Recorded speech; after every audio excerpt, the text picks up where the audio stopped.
අධික පරිහානියකට පත්වෙච්ච සමාජයකටයි අපි මේ බණ කියන්නේ. මේ පරිහානියට සම්පූර්ණයෙන්ම උදව් කරනවා මාධ්‍ය. මාධ්‍ය සම්පූර්ණයෙන් උදව් කරනවා පරිහානියට. මාධ්‍ය තමයි හිරියොතක් බින්දින්නේ. හිරියොතක් බින්දලා හිරියොතක් බින්දගන්නේ කෙනාව උස්සලා පෙන්නනවා. මේ මෙයා හරිෂෝ කියලා හිරියොතක් බින්දගන්නේ කෙනා උස්සලා පෙන්නන්න ඒක බලන අයගේ හිරියොතක් නැතු යනවා. මේකට හොඳ දේශනාවක් බුදුරජාණන් වහන්සේ වදාළා තියෙනවා. ඒක නම් අපිට දැනගන්නම වටිනා දේශනාවක්. ඒකේ තියෙන්නේ ඒක මට මතක නටගාමිනී සූත්‍රය තියෙනවා මේ නළුනිලියන් ගැන. මේ රංගනී යෙදෙන අය ගැන මේකේ තියෙනවා මේ රංගනී යෙදෙන අය ඒ කාලේ මේ කියන්නේ බුද්ධ කාලේ රංගනයට ඉති මිනිස්සුන් ඇදලා ගන්නවනේ.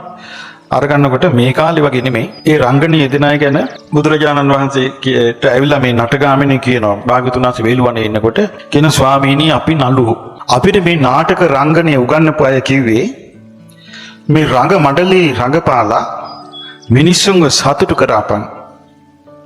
යම්කිසි කෙනෙක් රංග මණ්ඩලේ රංගපාලා සච්චා අලි කියන. ඒ කිව්වේ බොරු වෙනුයි ඇත්තෙනුයි බොරු වෙනුයි ජනං හාසේති. ජනයාව හිනස්සයිද. රමේති ජනයාව සන්තෝෂයටපත් කරයිද. එයා කය මිදුණට පස්සේ පභාස කියන දෙවියන් අතරේ උපදිනවා කියලා අපිට ඉගැන්වුවා. ඒ කාලේ එතකොට රංගනීය යොදලා තියෙන්නේ දැන් වගේ එළිවෙල පෙන්නලා නෙමෙයි. කළා තියෙන්නේ මොකද්ද? මිනිස්සුන් රංගපාණ්ඩ ආපු කෙල්ල කොල්ල අඬ ගහලා කියලා තියෙනවා. උඹලා මේ ලස්සනට මිනිස්සුන් හිනස්සපන්. මිනිස්සුන්ව සතුටු කරපන්. මිනිස්සුන් හොඳට චූන් කරපන්. මේකේ විපාකේ තමයි උඹලා මරණින් මත්තේ උපදිනවා පභාස කියන දෙවියන් අතරේ. මේ ගුරුවරු උගන්වපු ඒ කාලේ. ඉතින් අහනවා භාග්‍යතුන් වහන්සේ අපිට මේ විදිහට ගුරුවරු ඉගෙනුවේ. අපි රංගනවා අපි නළුවෝ අපි රංගනයේ දුන්නට පස්සේ අපි පබාස කියන දිව්‍ය ලෝකෙ ඉපදිනවා. ඉද භගවා කිමහාති භාග්‍යවතුන් වහන්සේ මේ ගැන කොමක්ද අපට කියන්නේ. එතකොට බුදුරජාන් වහන්සේ වදාළා ගාමිණී ඕක ගැන මගෙන් අහන්න එපා කොහොම තිබ්බාවේ. එතකොට මේ මිනිස්සයා ආයෙමත් ඇහුවා අනේ භාග්‍යවතුන් වහන්සේ මං අපේ ආචාර්යවරුන්ගේ අපිට නැටුම් රංගන උගන්වපු ගුරුවරු අපිට කිව්වේ රංග මඩලට ඇවිල්ලා ඒ රංගන පීඨයේ ඉඳගෙන ඇත්තෙන් හෝ බොරුවෙන් හෝ රංගන යෙදිලා මිනිස්සුන්ව හිනස්සපන්. මිනිස්සුන්ව සතුටු කරපන්. මිනිස්සුන්ට විනෝදාස්වාදී දීපන්. උඹලා මරණින් මත්තේ පබහාස කියන දෙවියන් අතර උපදී. එතකොට බුදුරජාණන් වහන්සේ ආයෙත් වදාලා ගාමිණී මං ඔහෙට කිව්වා මේක අහන්න එපායි කියලා. වෙන එකක් අහපන් කිව්වා. එතකොට මෙයා තුන්වෙනි වතාවෙත් කියනවා අනේ භාග්‍යවතුන් වහන්සේ අපිට අපේ ගුරුවරු උගන්වුවේ මෙහෙමයි. ඉතින් අපි මේ මරණින් මත්තේ පබහාස කියන දිව්‍ය ලෝක උපදින්න ආසාවෙ තමයි මේ අපි මේ නළු රස්සාව කරන්න කිව්වා. එතකොට බුදුරජාණන් වහන්සේ වදාළා ගාමිණී මං ඔබට කිව්වා වෙන එකක් අහන්න කියලා. ඕක අහන්න එපායි කිව්වා. දැන් ඉතින් කරන්න දෙයක් නැහැ එහෙනම් අහගන්න කිව්වා. ඊට පස්සේ කිව්වා ගාමිණී මේ මිනිස්සු ඉන්නේ රාගයට බැඳුණු සිටින්. මේ මිනිස්සු ඉන්නේ ද්වේෂයට බැඳුණු සිටින්.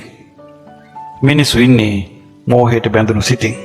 එතකොට මේ රාගයට බැඳිලා ද්වේෂයට බැඳිලා මෝහයට බැඳලා ඉන්න මිනිස්සු රැස් කරලා යම්කිසි නළුවෙක් රංගනයකේ දෙනවා. ඒ රංගනයේ හේතුවෙන් මිනිස්සුන්ට මොකද වෙන්නේ? තව රාගය හට ගන්නවා. තව ආශාව හට ගන්නවා. තව ද්වේෂය හට ගන්නවා. තව මුලාව හට ගන්නවා. එතකොට අකුසලයේ පිහිටව මිනිස්සුන්ට අකුසලයේම උපදිනවා. දැන් අකුසලයේනේ රාගය කියන්නේ. රාගය, ද්වේෂය, මෝහය කියන අකුසලේ. අකුසලයේම පිහිටපු මිනිසයාට අකුසලයේම උපදිනවා. රාගෙම උපද්දවනවා. ඇයි රාග තියෙන මිනිසයාට අර සරාගී රංගනයට ඇදිලා යනවා හිත. ද්වේෂය තියෙන මිනිසයාට ද්වේෂය ඇති කරන රංගනයට හිත ඇදිලා යනවා. මෝහය තියෙන මිනිසයාට මෝහනීය රංගනයට හිත ඇදිලා යනවා.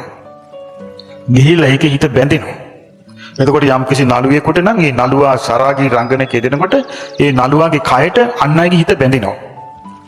නිලියක් නම් ඇඟපත එළිය දාගෙන රංගනය යෙදෙන්නේ ඒක නම් ඉහළට කියන්නේ ඒ නිලියගේ ශරීරයට අන්‍යගේ හිත බැඳෙනවා. හඩට හිත බැඳෙනවා. එතකොට බුදුරජාණන් වහන්සේ වදාළා මේ නිසා මේ සත්වයා හිතියටත් වඩා ප්‍රමාදයටපත් වෙනවා.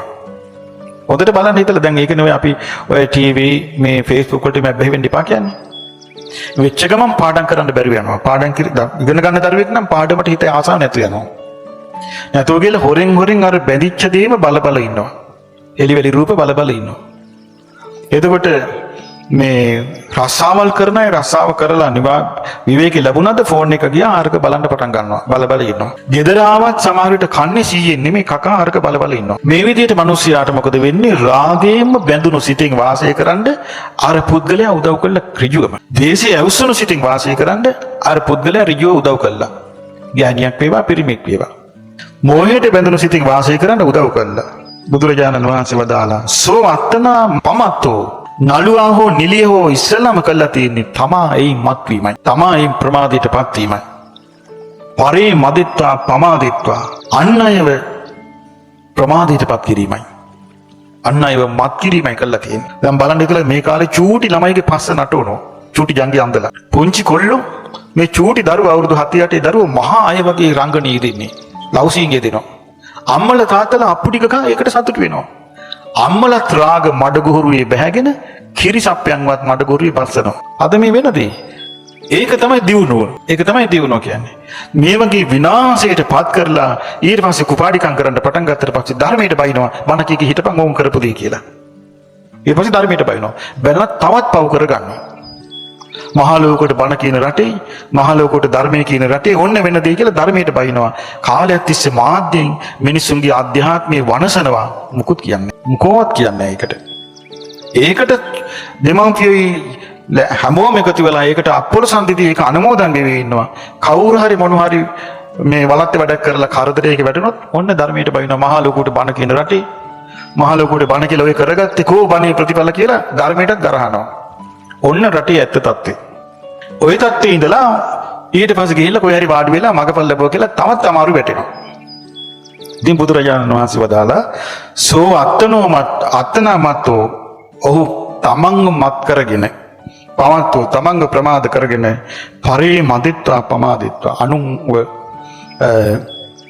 ප්‍රමාදයට පත් කළා මරණින් මත්තේ නිරේ උපදින. කොහෙද එනම් මේ රංගනයේ දෙන කිරි දරුවාගේ හිට අනාගතයේ තියෙන කොහෙද? සතර අපාය.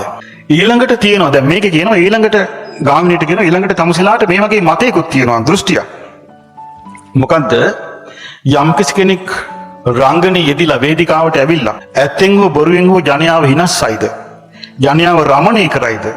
ඔහු කය බෙදී මරණින් මතු පබහාස කියන දිව්‍ය ලෝකෙ උපදිනවා. කියනවා ගාමිණී ඒක ඊළඟට මිත්‍යා දෘෂ්ටිය. ඊළඟට කියනවා ගාමිණී මිත්‍යා දෘෂ්ටිකයාට ගති දෙකයි කියනවා තියෙන්නේ. මිත්‍යා දෘෂ්ටිකයාට එක්ක නිරය එක්ක තිරිසන් අපායේ. මම ඒකයි ඔය ලංකාවේ බුදුන් උපන්නා කියන ගැටේට අහුවෙන්න එපා කිව්වේ. එක්ක නිරේ එක්ක තිරිසන් අපායේ. ඔය දෙකෙන් එකකට යනවා.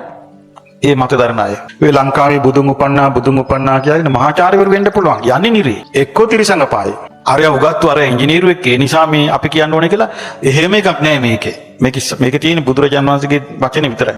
එතකොට දැන් මිනිස්සු ටික මොකවත් දන්නේ අපි දැනගෙන හිටියේ අපරාධය අපි දඹදිව ගියේ මෙහෙනේ තියෙන්නේ කියලා කතා කර ඉන්න එක්ක නිරයේ එක්ක තිරසංග අප මේ තියෙන්නේ මිච්ඡා දිට්ඨිකස්ස කෝ පනහං ගාමිනී පුරිස පුග්ගලස්ස දින්නම් ගතිනම් අඤ්‍යතරං ගතින් වදාමි නිරයන් වා තිරච්ඡාන යෝනි වාති.